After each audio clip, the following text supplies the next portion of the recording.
Welcome to Equal Time, the show that brings Democrat Paul Gray, Republican Andrea Lee, and Libertarian Gerhard Langguth to the same table to discuss Russellville political issues.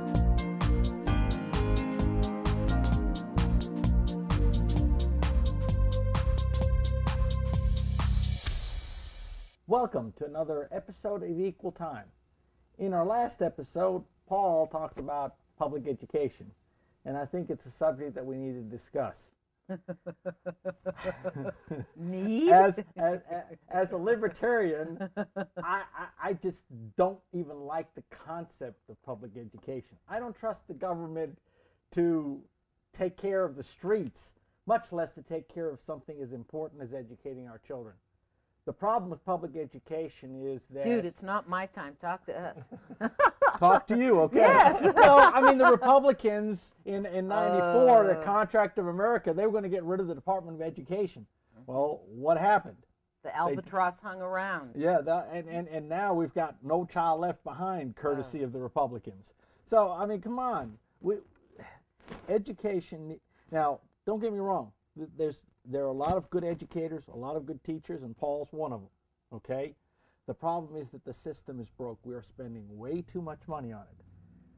Well, no, I haven't. I'm apparently the only one at the table that hasn't been to libertarian.org or whatever it is. and I know that Gerhard... LP.org. Okay, well, Gerhard is opposed to public education in general. But it is, I mean, it's a system that the very framers of our Constitution put in that there shall be a public and free education. There's a difference between public education and community-based education. Well, what would you have the system be? I would have the system be what it used to be, where the kids go to school during the week, that's the church on Sunday. Because the simple fact is, you cannot teach without teaching religion. The fact is, the best teachers teach morals, values, ideas. Which set of ideas, which set of morals do we want to choose? And that's the problem that we have in public education. Well, you can teach morals without having a Sunday school lesson, and we do that every day. It's called civil education. Whose set of morals do we choose? Well, what would you have us teach? I mean, the minute you do that, then the minute I want to put in an Islamic prayer, or I want to teach it from an Islamic point of view. Exactly right. The thing is, what we have is we've got federal or state-based education, and what we end up doing is basically throwing everybody in a big pile and just homogenizing and pasteurizing this education system, because anytime you start teaching morals or values, someone is going to be offended by those sets. It's called the marketplace of ideas. Well, and every community is a homogenous organ. I mean, actually, communities used to not be so homogenous. Used to. Today, they are. And so I understand what you're saying, and my experience with my children is the majority of things taught were pretty universally accepted, I'd say. The morals and the values taught were pretty universal. You know, a Christian would say, do unto others as you would have them do unto you. Basically, it's treat your neighbor well. That's pretty universal. All I'm saying is it becomes very difficult to teach sets of morals and beliefs if you've got everybody going, well, I don't like this. This offends me. And we see that all the time. Great, but we still can come to the table because we have organizations that bring us to the table for that discussion. Why PTA, PTO organizations, individual school boards that can sit down and say, okay, this parent, this person, this organization has brought a complaint. Let's all talk about it, address it, and come to and that's part of living in community. And so now you end up injecting religion or morals and beliefs into politics, and that's what the framers were. Dude, no, you're drawing this big long thing out there. Moral values are not 100% attached to religion. Pardon me, religion is not 100% attached to morals and values. Morals and values are accepted way for us to live in this world, regardless of where they originated. We teach morals and values every day in a school building, and it's elementary school. It's getting in line. You get in line because that's the proper thing to do. You know, we teach it with we say the Pledge of Allegiance. I mean, it's a civil education. And whether or not day. You add the words under God or not, it becomes a political issue. Well, no, Congress added under God in 1954 because we were in the middle of We wanted the Cold War, right. and we were returning to God's way, or whatever you want to call it. But that under God stuff was never in the original version of that document. So, yeah, it's been injected, but both ways. They injected religion in the 1950s, and by the 70s, it starts being pulled out again.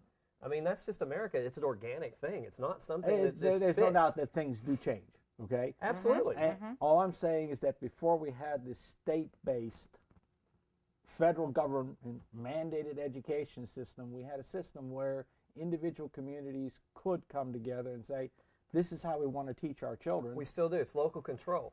You still do. There are federal mandates. There are court cases and stuff, some of which I can agree with and some of which I'm appalled by. But still, that's the way our country works. It's an experiment. This American experiment still is ongoing every day. And it's not totally locally controlled. Not completely. Would you be willing to get rid of the federal Department of Education and say, let the 50 states decide how to run their schools by themselves without federal intervention? What a libertarian thing is. Well, there's pluses and minuses to that. I mean, yeah, the pluses are money, and the minuses are the strings that come attached. The money, actually, some states are opting out of No Child Left Behind because the requirements of it are so draconian and ridiculous that Vermont, Utah are getting out. I mean, because they are ridiculous. But you do have to have national standards, as I talked about last time on my time. Well, we are competing in a global economy. It's not Arkansas versus Texas. It's not California versus Washington State. What you're saying is that we have to have someone in Washington watching over you on how you educate your children.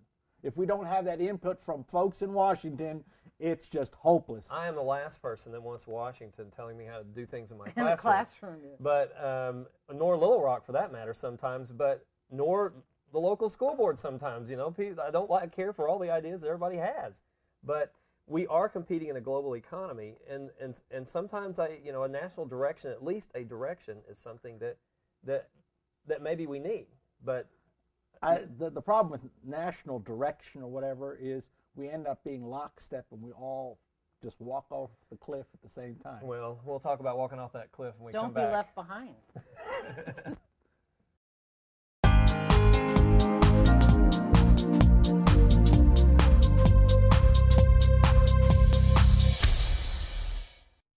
Welcome back. Our subject is a continuation of education. Gerhard, specifics. I know some of my issues with education is how the money is spent and where it's spent. Well, maybe we can start out with how much is spent. The last audited report that I've got says that the Russellville School District spent $42.3 million for about 5,000 students. So that comes out somewhere in the neighborhood of $8,200 per pupil per year, which comes down to a diploma's worth about $100,000, or costs $100,000. Locally. That's all the money together, or at least all the money that I know about. Mm-hmm. Well, how would you educate them without money? I mean, it takes money. It takes money. It takes money. The best teachers. In my dream world, we're talking about vouchers, where some of it's shared by the federal government, some by the state government, some by the local. What would one do with these vouchers? Let's say you would go buy an education. And you could buy that education at any school that you wanted to, whether it would be a public school, whether it would be a parochial school, whether it would be homeschooling. So let's say $4,000. $1,000 from the federal government, $1,000 from the state government, $1,000 from the local government, and guess what? I think the parents should pay some money too. Well, what do you do with the people who can't afford that? What do you do with our current system? We have people who can't afford to go to college and they get scholarships. That's the way it works. The thing is, anything free is worthless. And a free education is exactly that, worthless. Because people don't pay for it. They don't realize that by the time the kid graduates, they've spent $100,000 on this diploma. Either the parents spend it, or the way we do with budget deficits and stuff these days, the kids are going to end up paying that over their lifetime. So think about it. That 12 years of education is the same as buying a house and paying it off. Your homeschoolers, your whatever other kind of schools you come up with, I mean, where are these kids going to get world-class exposure to cutting edge science. Where are they going to? You can't do that. You can't create a science lab. We're hoping to build a state-of-the-art science lab at Russellville at some point in the future, and it's going to cost a lot more than $100,000. Well, even with vouchers, there's also still going to have to be some level of standards. There is a role for government. Do you know what happens with this voucher type system? I see it happen all the time. People come in, I want to withdraw my student from the Russellville School District. Well, where are they going? Homeschooling. They fill out a form, and some of them go to homeschooling, and I'm sure they do a good job, but a lot of them are not. A lot of kids are not being educated, and they're getting caught in this thing where they go out the door, and it creates an underclass. There are no doubt that there are some students who are homeschooled who fall through the cracks. There are some who are doing very well. I want that understood, that I'm not denigrating homeschooling. And there are also there's a mechanism. There are also some students who go through public education who don't do very well. Absolutely. And so all I'm saying is let's trust parents to do the right thing. But parents aren't doing the job sometimes. We have a lot of kids with a lot of bad home situations, and we in the public school are the only positive thing that kid sees all week. You talk to elementary school teachers, they'll tell you there are kids that do not like to see Friday come, because that's when they go home to the hell they live in Saturday and Sunday. So we are a refuge, and we are the only hope. Education is the only hope for some of these kids. I'll be the first one to say that there are a lot of these problems that are being dumped off on the education system that shouldn't be. And in my career, just in my career, and I haven't been teaching as long as many others, but I am now a parent. I am a police officer sometimes. I am a counselor, but more than not, many of these kids, I'm their parent. I'm the only positive influence that they have. That's a sad comment on our entire society. You're of course, but education, we bear whatever's going on in society. We bear it first, and we bear it all the way through. That's a good. And Gerhard shared his dream world of how he would want to live. What do you see as a classroom teacher as possibly something you would like to change? What's cumbersome on you? What would you like freedom in? If we had old-time parental support, and that's both ways. We've got no parental support, where everything is the teacher's fault, it's the school's fault. And then we've got the parental support it's sometimes a bit overzealous. Little Susie, little Johnny never does anything wrong, and they don't let little Susie or Johnny take their lumps and move on. You know, that's part of the learning experience. Is we're going to take our lumps and we mess something up, and we got to pay for that. And that may be our first B or C. Or that may be. When I was going through school, there was no such thing as attention deficit disorder. the coach had a big old paddle that took care of that.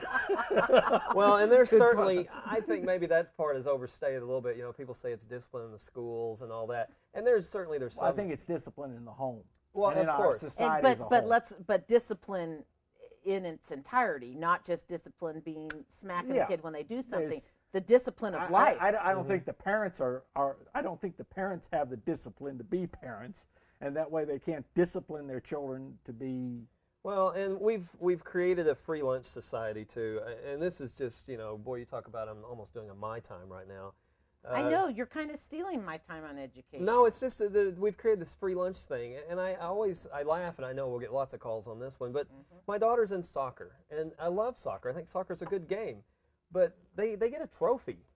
They can get beat 1,000,000-0. Well, they don't keep score for one, and then they're beat every week, and they finish 0-10, and they get a trophy. We didn't get trophies when we were that age unless you won something or maybe finished second. And so there's this we've created this thing that everybody's a winner, and you're not. There's sometimes you don't win, and there's sometimes you lose. And he doesn't like free lunches, but free education's necessary. It's not free. It is not a free education. The taxpayers are footing the bill, and we are giving them the best that we can give them. But we need help. We need help. It's not, we can't just bring kids to school and expect us to solve all the problems of society. Well, that's an interesting point. I hadn't thought about that previously, that you guys see the first and the worst. I didn't think about that. Because I'm sure you've seen through the years, and I know my kids have said to me, oh, this class is this way, this class is that way, meaning this graduating class versus this. that you see new things come along. And in the span we see great things too. Correct. The education system at least bears some of the responsibility, not all of it. Oh, there's no doubt we can always improve. When I was growing up, the educators were telling parents, don't worry about it, we're professionals, we'll take care of your kids, you don't have to do anything, don't worry about it, you don't understand the new math, you don't understand education, you shouldn't, you know, and some of that's changed over time. You think? First job at McDonald's, I had to write down when someone came up, I had to write it down and add it up on a pad. I didn't have a machine that it keyed into. It was keyed in afterwards. Today, I look at kids and they go, your change is, and have a difficult time counting it back. But that's neither here nor there. What else is neither here nor there is we've got to wrap this up on education. Right. We could talk for 10 segments, but I guess we'll wrap it up. And we'll be back in a moment for 2 or 3 My Times. 2 or 3.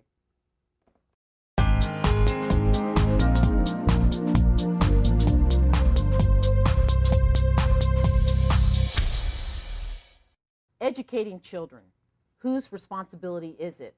Well, borrowing from Gerhard, the simple fact is, it is the parent's responsibility. Now, most of you do not find that a radical statement and are nodding your head in agreement.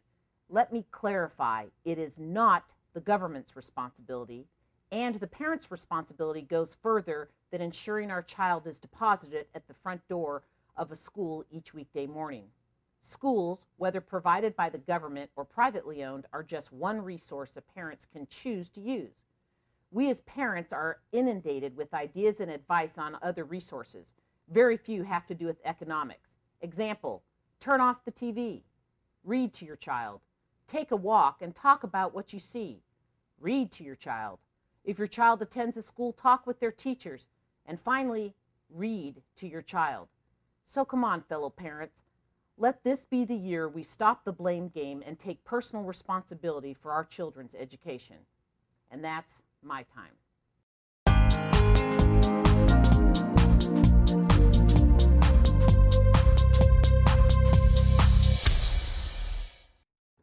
In today's discussion on education, I'm sure that I said things that will upset some folks.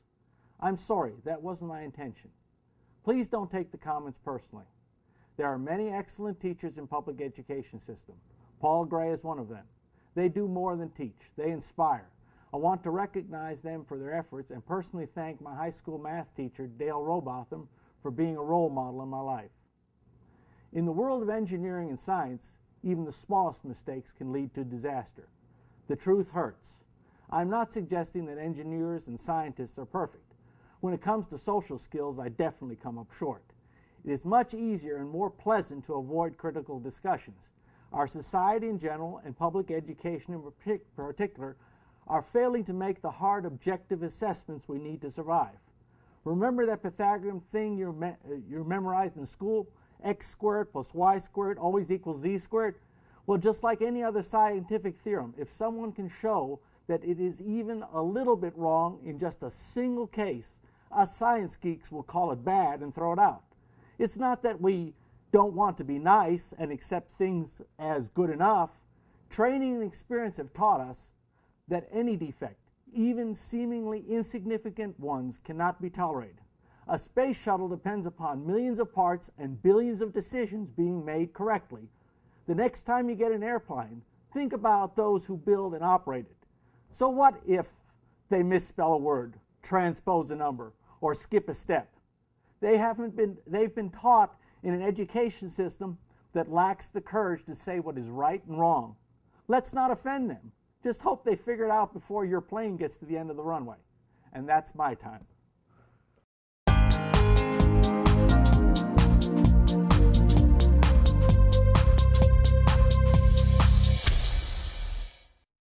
We do it different is sort of Russellville's unofficial motto. We have several new council members and a new mayor and now a new fire chief. Given all this newness, it's time to get an issue back onto the table. The Russellville Fire Department running ambulance in the city limits. Why should the Russellville Fire Department run ambulances? Number one, we have the labor already in place. Our firefighters are highly trained, physically fit, and are all EMTs or paramedics. Number two, running ambulances would maximize our firefighters' on-duty time. Much of a firefighter's time is spent training and waiting for bad things to happen. But some of a firefighter's on-duty time is spent just waiting. So why not maximize their time and training? Number 3, our firefighters are nearly always the first to emergency or accident scene. That is because our fire stations are strategically located around the city. Russellville firefighters can get first care and transport initiated faster in most every case. Number 4, the Russellville Fire Department can give revenue to the city. Nearly every city our size has a fire department that runs ambulances, and they all make a profit.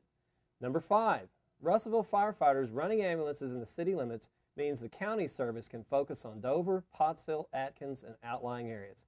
No, we won't put the county out of the ambulance business. That service would still cover the county except for the Russellville city limits. And the county service would continue to make the lucrative runs to and from local nursing homes and Little Rock and Fort Smith hospitals. It is time for Russellville to take care of Russellville. Cost analyses already completed 4 years ago conservatively predicted $125,000 to $275,000 in net revenues. How can Russellville do that? We don't have to pay labor costs like the county ambulance service. Russellville firefighters are already at the 4 fire stations all over the city. The county judge will passionately tell us ambulances are a money loser. You don't want it, Russellville. Well, if running ambulances loses so much money, then why does the county judge want to keep it? New Russellville City Council and Mayor and Fire Chief, Russellville's unofficial motto of "We do it different in Russellville" is hardly ever a positive thing. Let's try to be progressive in at least one area. Let the fire department run ambulances. There is already a good plan in place to do it, and at a profit. And that's my time. Send your questions and comments for the Equal Time panel to equaltime@imcstudios.com. Please include your name and town.